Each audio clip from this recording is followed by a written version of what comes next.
primeiro, né, bom dia a todo mundo, agradecer aí o convite e tentar passar para vocês, né, como que foi a experiência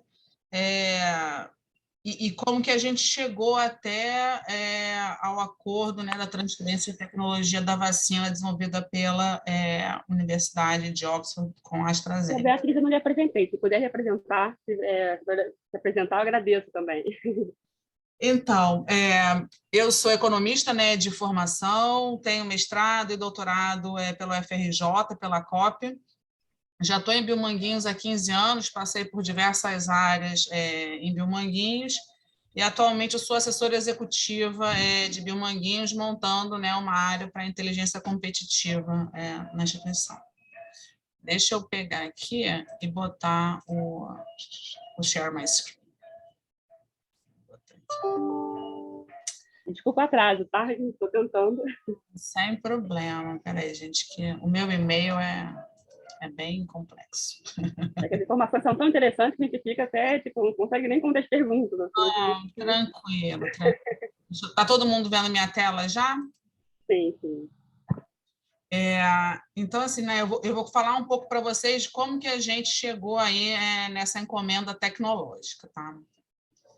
Vou contextualizar primeiro, né, alguns principais eventos e números relacionados à encomenda tecnológica, como que a gente chegou até aqui, fechar, né, com os principais desafios que a gente observou ao longo aí do processo da encomenda tecnológica, e aí eu abro para perguntas, tá?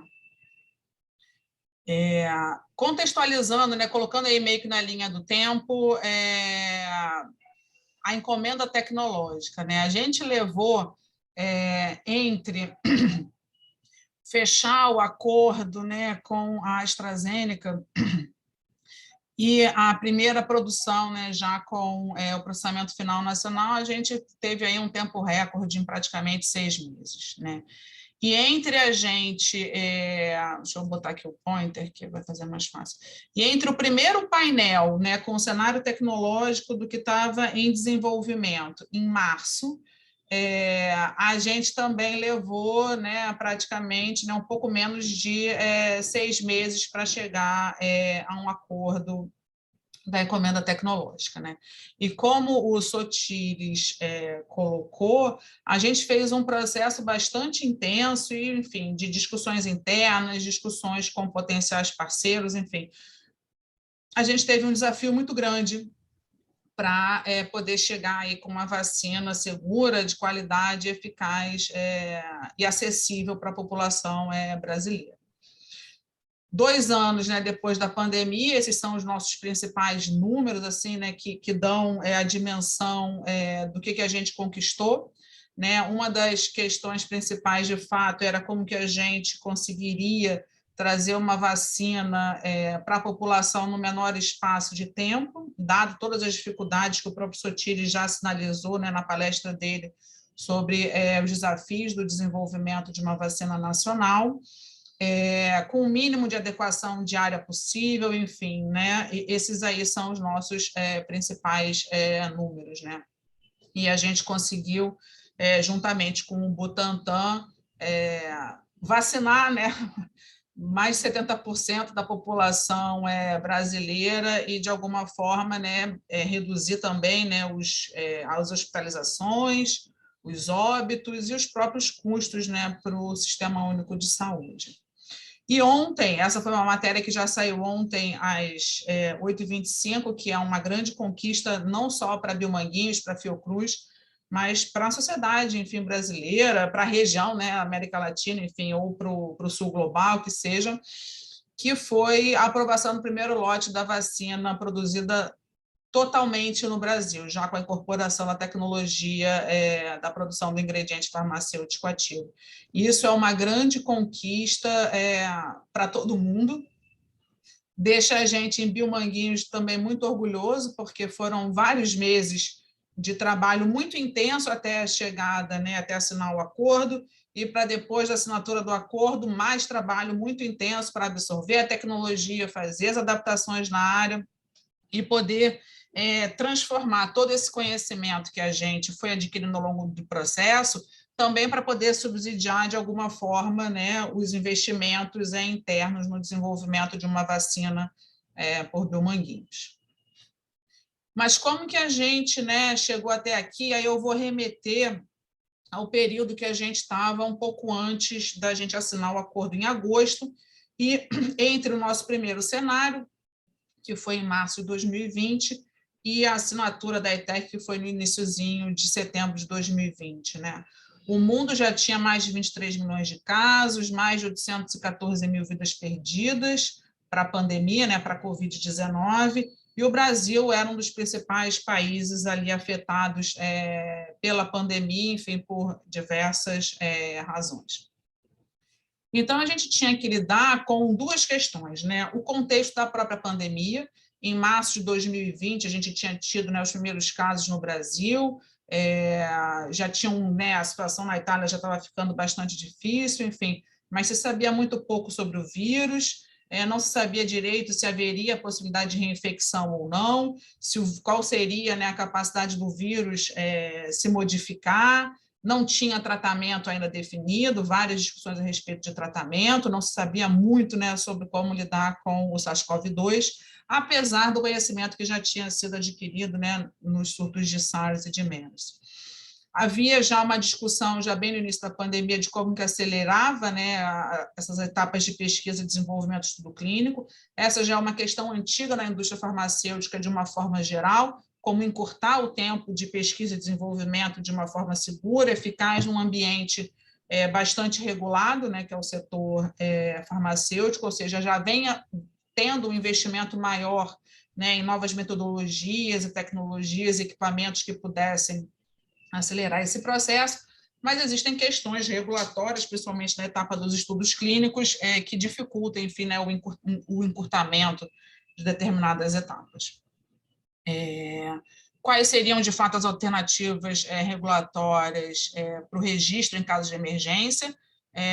A submissão contínua já era uma realidade em alguns outros países, mas ainda não era no Brasil, e nem em outros países, então existiam, né, incertezas sobre como que isso ia acontecer.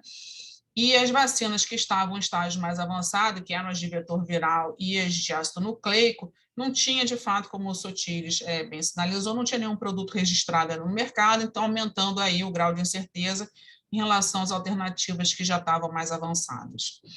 E uma outra preocupação, né, como que assegurava o acesso equitativo em escala global, não só no Brasil, essas vacinas, porque já em abril, enfim, maio de 2020, você já tinha várias, né, divulgações de acordos feitos por países desenvolvidos, tentando aí compromisso, né, de fornecimento caso a vacina desse certo, enfim e tal, a operação Warp Speed, um acordo da própria União Europeia, enfim, e isso trazia aí uma insegurança sobre como os países menos desenvolvidos e com menos recursos teriam acesso a uma vacina.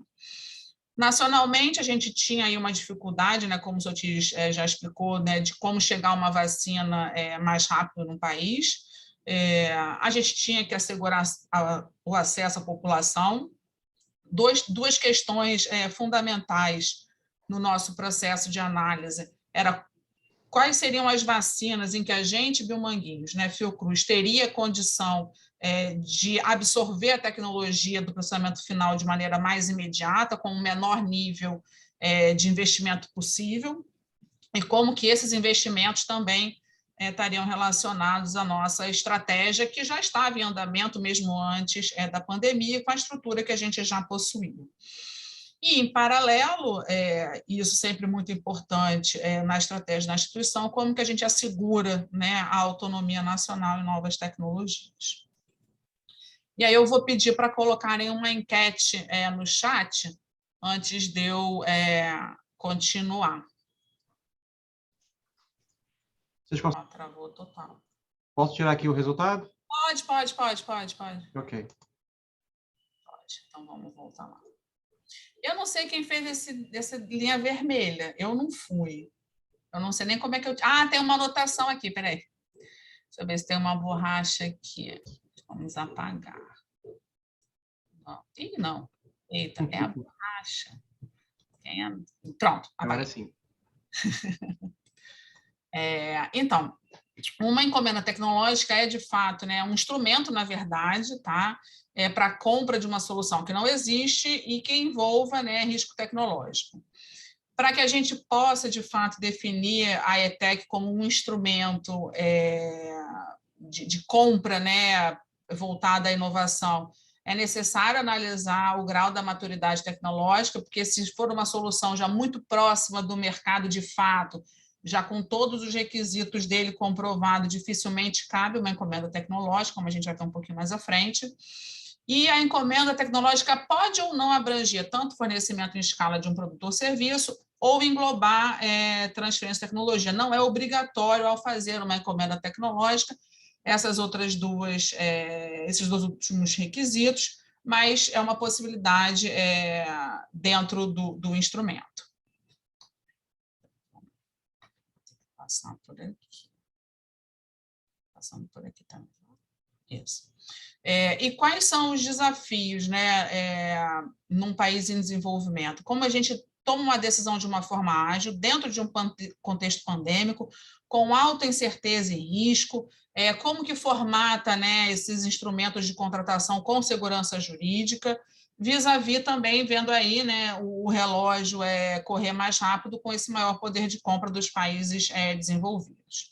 No Brasil, o marco legal de CIT, o decreto era de 2018, a gente está falando de 2020, ou seja, uma regulamentação relativamente recente, que traz, né, novos paradigmas no processo de contratação. A gente precisava, ao mesmo tempo, ter um monitoramento robusto, né, do cenário tecnológico, e é mais fácil a gente dizer como que as coisas aconteceram depois da mudança ocorrida, mas a gente estava ali no meio do olho do furacão, como todo mundo, tentando antecipar, né, movimentos tecnológicos, enfim, e para onde que as vacinas estavam em desenvolvimento iriam. Em algumas situações, a gente precisava, de fato, acessar conhecimentos específicos e assinar acordos de confidencialidade, inclusive com instituições com as quais a gente não tinha nenhum histórico de parceria anterior ou de tentativa de parceria anterior, e como garantir a tecnologia, né, a autonomia tecnológica. E aí a gente vai para uma questão relacionada às compras públicas, né, e as atividades voltadas à inovação. Quando a gente está falando de atividade de inovação, né, até, enfim, a lei de inovação, na verdade, até mais ou menos 2010, a gente tinha muita dificuldade em fazer determinadas compras, porque a gente estava, né, sob aí a égide da Lei 8666, e ela, né, a gente está falando de inovação, uma atividade que envolve risco de uma solução que não foi desenvolvida ainda, é difícil detalhar essa solução que se deseja, existe risco e existe incerteza. E a Lei 8666 é mais para compras, né, mais ordinárias, ainda que envolva algum conteúdo intelectual, enfim, como projetos de engenharia e tal, mas não era para algo que não existisse, né? E aí, quando a gente está falando de atividades voltadas à inovação, é algo que ainda não existe de fato. E ao longo aí do tempo, né, o marco regulatório foi sendo aprimorado. Um importante evento é a emenda constitucional, né, em que os eventos de ciência e tecnologia se tornam, né, de fato, parte da política de desenvolvimento nacional, e o mercado interno como um vetor desse desenvolvimento. Isso é super importante, inclusive para a encomenda tecnológica. E aí você tem, em 2016, e mais recentemente, a lei das startups. Então, foi necessário, né, uma série de mudanças no marco regulatório para que a gente pudesse ter um ambiente um pouco mais adequado para as atividades voltadas à inovação. E aí a gente vem sobre, né, o processo da encomenda tecnológica, para quem ainda não conhece, enfim, e regulamentado aí pela lei e pelo decreto.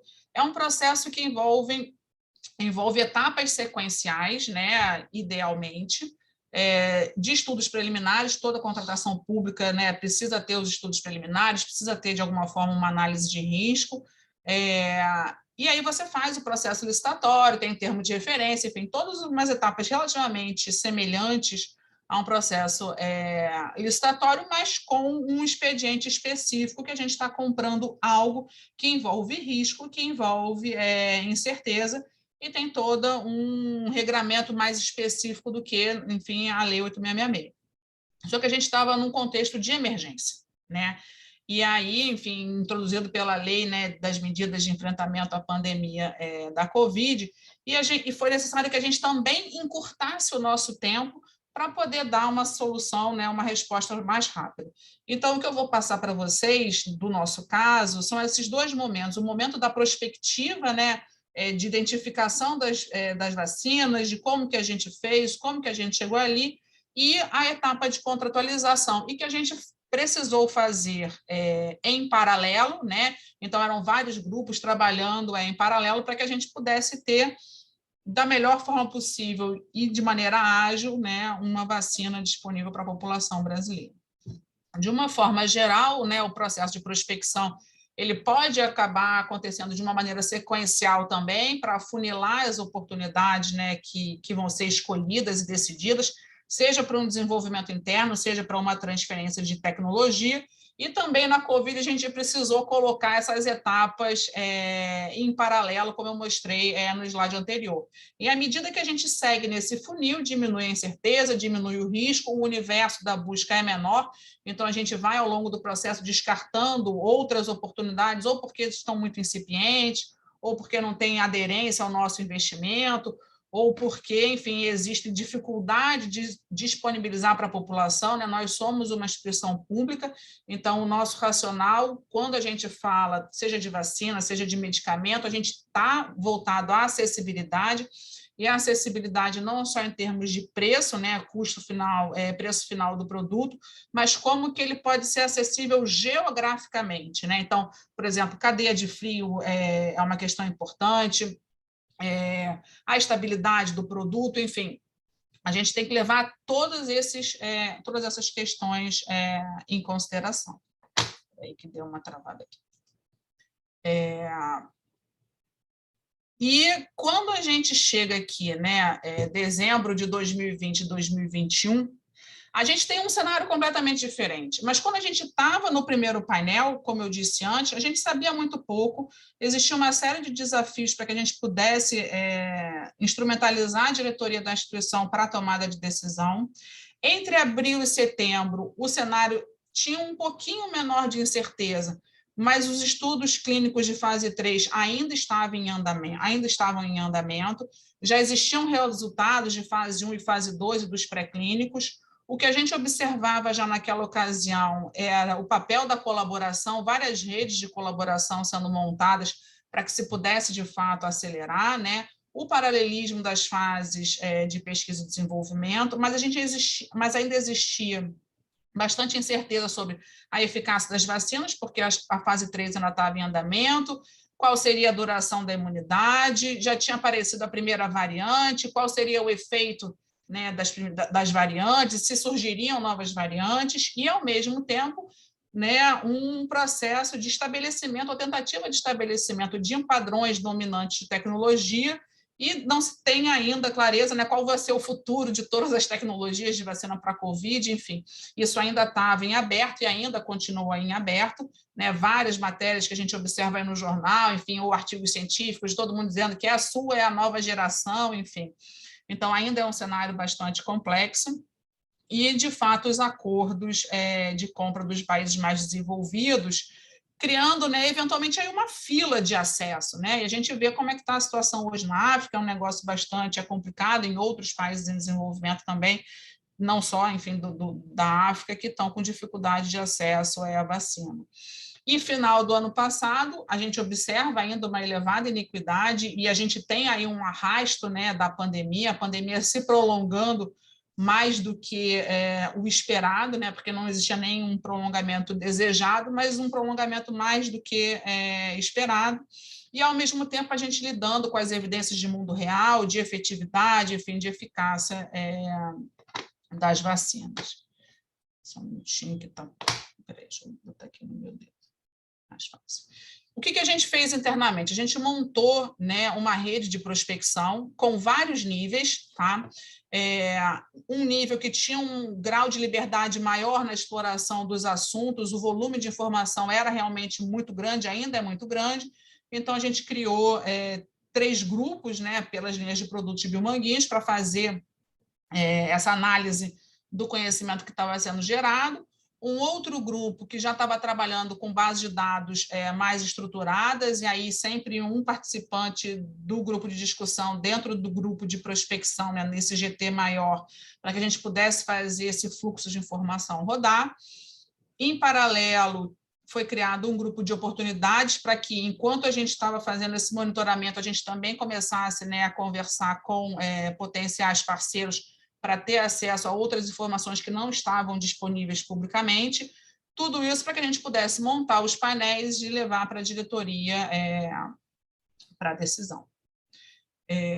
Essas são as etapas, né, de prospecção de uma forma geral. Então, a gente trabalha coletando dados de várias bases de dados, de formatos diferentes, alguns dados mais estruturados, outros dados 100% não estruturados, e que a gente tem que levar aí um processo, né, fazer a limpeza, a transformação e o enriquecimento dos dados, porque mesmo que as bases de dados, né, que têm o dado mais estruturado já tragam essa informação, existem informações que são nossas, necessárias para a nossa estratégia de investimento. Então, a gente tem uma equipe que também faz o enriquecimento de informações que não estão disponíveis nas bases de dados, que a gente tem que correr atrás para poder categorizar os produtos, enfim, e tudo mais. E, na sequência, o processo de reportar para a diretoria, e no final do ano passado, 2020, gente, o tempo é muito louco isso.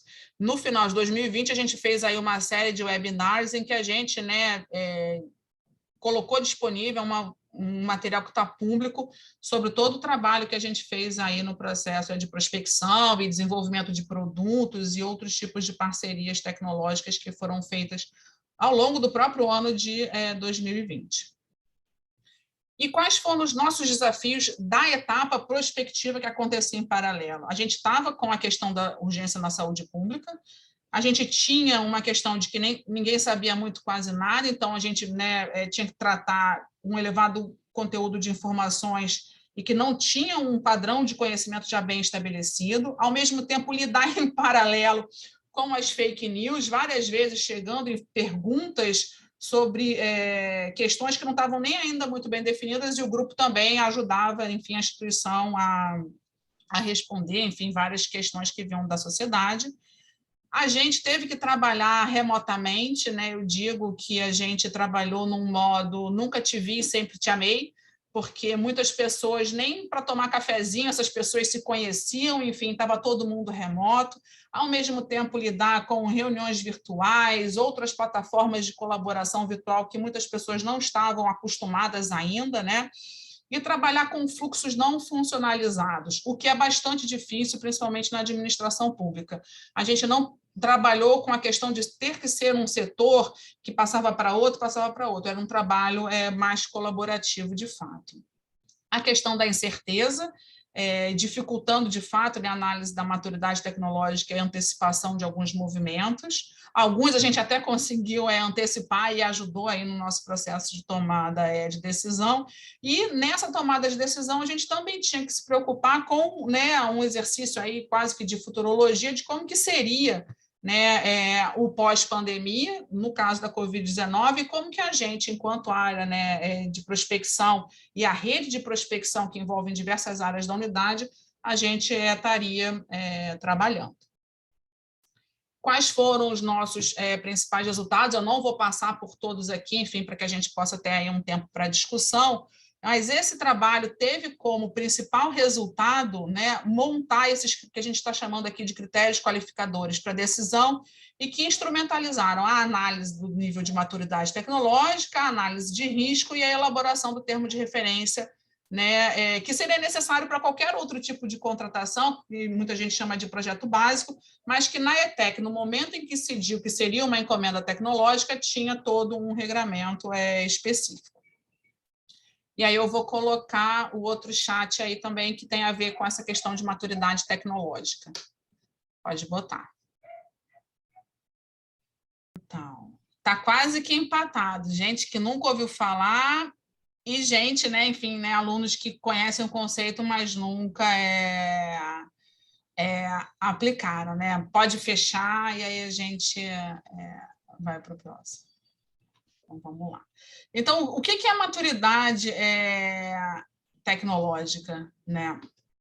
Esse é um conceito que vem lá dos Estados Unidos, enfim, do Departamento de Defesa, e ele é muito utilizado, né, em instrumentos que a gente chama de compra pré-comercial, enfim, né, de tecnologia, que aqui no Brasil a gente chama de encomenda tecnológica, e que, né, os principais, enfim, estudiosos e que trabalham no tema são aí o André Hauen, o Caio Barbosa e o Bruno Portela, né, que integram lá a Comissão Nacional lá de Inovação e tal da Câmara. E isso aí é um material que eu tirei do próprio livro deles, do André Hauen e do Caio Barbosa, sobre as encomendas tecnológicas, que tem aquelas etapas que eu coloquei no slide anterior, e, na sequência, os níveis de prontidão tecnológica ou maturidade tecnológica. Quando a gente está no nível muito de ainda desenvolvimento do produto, em que há muita incerteza, dificilmente se utiliza, né, um acordo de compra pré-comercial, vamos dizer assim. Tá? Quando a gente está aí, talvez, entre o nível 3 e até o nível 8, geralmente são casos que, até antes, né, de estar muito pertinho do nível 8, porque existe sempre aí alguma fronteira, né, meio cinzenta da passagem de um nível para o outro, é onde a gente geralmente aplica a encomenda tecnológica, né? Vendo numa escala, tudo bonitinho, né? E mesmo os Estados Unidos, enfim, numa instituição que eles têm lá de apoio, né, à indústria biofarmacêutica, desenvolveram já alguns pontos, né, de controle para definir os níveis de prontidão tecnológica, inclusive em relação às fases de pesquisa e desenvolvimento na indústria. Não é uma coisa trivial fazer essa análise, e é menos trivial ainda num contexto de pandemia em que está todo mundo ali meio que cabeça a cabeça no desenvolvimento do produto, quem está em estágio mais avançado. O que é complicado nesse processo, né? E aí a gente tem aí uma interação entre um grupo técnico que está avaliando as tecnologias e tal, e, ao mesmo tempo, o grupo dos advogados que estão discutindo, né, os contratos de TEC, transferência de tecnologia, enfim, e a gente tendo que conversar todo mundo em paralelo num espaço curto de tempo, com uma informação limitada e imperfeita, né? Isso a gente tem que deixar muito claro quando a gente está montando, né, uma encomenda tecnológica, que não me venha questionar no futuro sobre o futuro realizado em relação ao período anterior, porque eu não tenho como adivinhar o que vai acontecer de fato. Existe uma assimetria, né, de informação na indústria, isso não é uma coisa nova. Como que as tecnologias vão avançar e vão evoluir, e a velocidade dessa mudança, isso aí é variável, ainda mais num processo em que o paradigma tecnológico não está definido. Eu, né, na vida, enfim, trabalho com a incerteza como uma constante, né, em praticamente tudo que eu faço, e como que a gente trabalha com os diferentes tipos, né, de informação. Então, nessa escala aqui de baixo, tem, né, a comparação entre dois tipos de escala que geralmente são usados para avaliar a maturidade tecnológica. Um é que a gente chama em inglês de Technology Readiness Level, e o outro é que é de Manufacturing Readiness Level, que já tem a ver mais com as questões de fabricação, de engenharia de processo, e existe aí um certo descasamento entre um e outro, porque essas etapas aqui são as etapas iniciais de pesquisa, em que você não tem ainda, né, informações mais relacionadas ao processo produtivo, mas a gente tem observado que o quanto as equipes de pesquisa e desenvolvimento conseguem antecipar algumas questões, mais rápido também é o desenvolvimento do produto. E aqui embaixo, né, mais ou menos um encadeamento aí das etapas na indústria farmacêutica, só para vocês terem uma noção, enfim, de como que a gente estava aí no processo, tá? E esse quadro aqui nem é num contexto pandêmico, é como se você passasse de um nível de TRL ou MRL sequencialmente, né? No caso da pandemia, como o Sotiris mostrou em alguns slides, várias etapas tiveram que ser em paralelo. Então, marcar muito declaradamente qual é o nível efetivo é uma coisa extremamente desafiadora. Aqui já eu mostro para vocês esse desenho, né, do TRL de uma forma mais ampliada, para que vocês consigam, né, ver aonde que a gente está. E no caso da ETEC, a gente estava aí já com uma fase 2, os resultados de fase 2 e 1-2, e já tinha começado, já tinha iniciado o recrutamento da fase 3, mas a gente ainda não tinha, de fato, nenhum dado da fase 3, e quando você faz a fase 3 de estudos clínicos, você ainda tem aí um tempo de segmento, dos resultados, geralmente 12 meses depois do final do recrutamento, você ainda tem aí um tempo de segmento onde você vai confirmar determinados dados, principalmente de eficácia do produto. Junto desse processo de prospecção tecnológica, como eu falei para vocês, a gente tinha outra parte da contratualização. Então, a gente criou um comitê técnico interno de Biomanguinhos, tinha aí um grupo jurídico trabalhando nessas questões e fazendo consultas a outros especialistas. A própria presidência da Fiocruz criou um comitê técnico científico para apoiar a tomada de decisão, e tinha sempre uma relação muito próxima nesses processos com a SQT do Ministério da Saúde, uma vez que essa é uma decisão que é do Ministério da Saúde, da aquisição em última instância. Quais foram os desafios jurídicos? Eu não sou advogada, como eu falei para vocês no início, então assim, eu tenho uma parceria já de longa data com o pessoal do NIT lá de bio e tal. Quais foram os desafios jurídicos? Na época do contrato, já existia um memorando de entendimento com a Universidade de Oxford, com a AstraZeneca, desculpa. A AstraZeneca possuía uma licença principal da Universidade de Oxford, então a gente tinha que lidar com esta questão já de cara, tornando o desenho jurídico do contrato extremamente desafiador, e como que a gente adaptava as condições de um modelo já meio que definido lá pela AGU, que nos ajudou muito a montar essa documentação. Do ponto de vista da segurança jurídica, a interlocução com a Gestec da Fiocruz, com o André Hauen do IPEA, com o Bruno Portela, com o Caio Barbosa, enfim, para que a gente pudesse discutir com estes grupos, com esses especialistas, essa formatação, uma vez tendo sido definida pelo Ministério da Saúde, que seria uma encomenda tecnológica e que a Fiocruz seria o recebedor dessa tecnologia. O que a gente teve de auxiliar nesse processo? Já existia um manual de encomenda tecnológica do TCU, um guia de boas práticas do IPEC, existia já o modelo de contrato da AGU e algumas notas técnicas, não são todos esses documentos, existem outros documentos que foram subsidiários também ao processo de montagem da ETEC. E o que é essa ETEC, da vacina contra a Covid? A gente tem um projeto maior que é de implantação da tecnologia de produção da vacina, que envolve tanto a encomenda tecnológica quanto o contrato de transferência de tecnologia do IFA, e aí eu não vou entrar no mérito do contrato de transferência de tecnologia do IFA, a minha apresentação hoje é em especial da encomenda tecnológica, que é das primeiras etapas de processamento final para ter o produto acabado já disponível para a população com o IFA importado. Tá? Então, a gente, nesse contrato, teve como escopo o desenvolvimento do escalonamento da produção. Como eu disse para vocês, o produto ainda estava em fase 3 de desenvolvimento, é uma etapa ainda que, quando você tem um encurtamento, as atividades de otimização de rendimento, otimização de escala, estão acontecendo em paralelo com o resultado dos estudos de fase 3.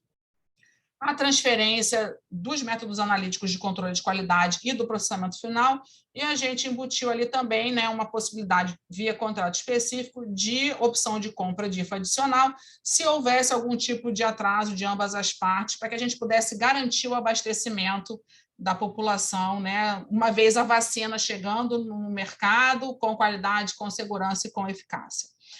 Quando a gente faz a avaliação do TRL, isso também permitiu que a equipe que estava trabalhando no contrato definisse a forma de remuneração com um preço fixo em função de já estar num TRL 7, garantindo todas as licenças que protegem a tecnologia, que era o objeto do contrato da emenda, e garantir a transferência da tecnologia do IFA e o envio dos bancos de células. Foi altamente desafiador fazer tudo isso em 6 meses, como eu mostrei para vocês anteriormente. E chegando no final, para que a gente tenha aí um tempo para discutir, a implantação da vacina ela trouxe desafios para a unidade como um todo, né, em todas as áreas, porque era uma tecnologia nova, tá? A gente tinha uma questão de tempo, uma premência por conta da urgência da pandemia, e como que a gente faria isso aí no menor tempo possível. Existia uma complexidade jurídica e que é particular, né, de projetos que envolvem, por exemplo, a ETEC, uma complexidade regulatória. A submissão contínua no Brasil só entrou de fato em vigor a partir de dezembro, então a gente lidou durante um tempo com um processo relativamente mais tradicional, e aí houve aí um encurtamento que permitiu que a gente fosse entregando os documentos conforme o processo foi acontecendo, em volumes enormes de documentação para apresentar à Anvisa. O mercado internacional já estava bastante pressionado, né, por conta da grande demanda da vacina, né? Então, não existia somente uma grande demanda da vacina em si, produto acabado, mas também dos insumos que eram necessários para essas vacinas e também dos equipamentos, enfim, era um cenário bastante desafiador. E do ponto de vista da nossa operação, como que a gente conseguiria reorganizar o nosso processo produtivo, não afetando, né, as nossas entregas de outras vacinas para o Ministério da Saúde, e fazer tudo isso em paralelo. Foi bastante desafiador, existem vários depoimentos da unidade, enfim, né, na internet, enfim, que vocês podem ver o quão desafiador foi isso para todo mundo no meio de uma pandemia, mas a gente chegar com o primeiro lote aprovado, né? A gente até se emociona, com a IFA Nacional ontem, é muito orgulho, gente. Muito obrigada aí pela oportunidade de apresentar para vocês. E a gente trabalha, né, pelo menos, enfim, eu trabalho com uma filosofia de que a gente não faz nada sozinho nesse mundo, né? A gente precisa colaborar, a gente precisa ouvir o outro, o que o outro tem a dizer, o que o outro tem a acrescentar, independente de se é doutor, não doutor, né? A titulação nem sempre é o mais relevante aí nesse processo, ou se é gerente ou se não é gerente. Se a gente não abrir para uma colaboração, a gente dificilmente vai chegar em algum lugar. Muito obrigada, gente. Nossa, muito obrigada pela palestra, doutora Beatriz. Foi realmente emocionante agora no final. Bastante. Alguém tem alguma pergunta para fazer? Deixa eu stop share aqui. Então, vamos lá começar com a Lívia, então? Pode falar, Lívia. Não, então, é uma pergunta rápida, seria só para a Bia, para a gente saber se ocorreram ETECs em outros projetos, em outras...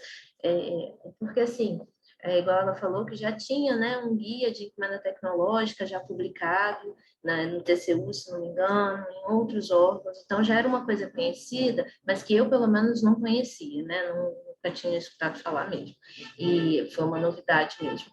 E aí, se você sabe, poderia dar o exemplo de quais locais...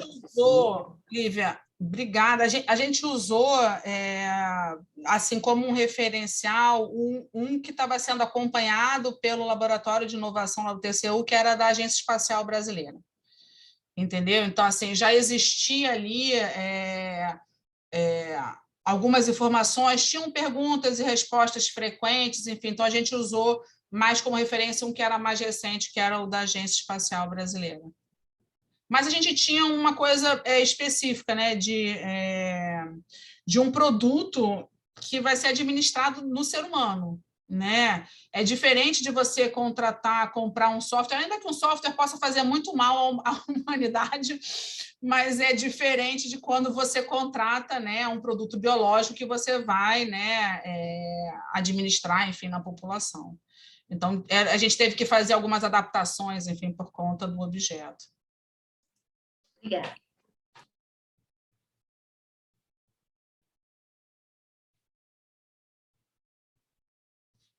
No chat tem um monte de coisa aqui, mas eu não sei se eu tenho que responder o que está no chat ou se é somente comentário. Tatiana, você está no mudo. Meu perdão, desculpa. Bom, então, acho que se não tiver mais nenhuma coisa para perguntar, então a gente pode encerrar a palestra e agradecer mais uma vez a doutora Beatriz O chat até vai acompanhando aqui, mas eu acho que é só agradecimentos mesmo e elogios à apresentação. Então, assim, muito obrigada mais uma vez, doutora Beatriz. E a gente continua, então, amanhã com o Summer School, né? Agradeço a todos que continuaram até o final, peço desculpas pelo atraso. Estou tentando coordenar as coisas também aqui, ajudando a coordenação. E uma boa tarde para todos, então. Obrigada, Muito gente. obrigada.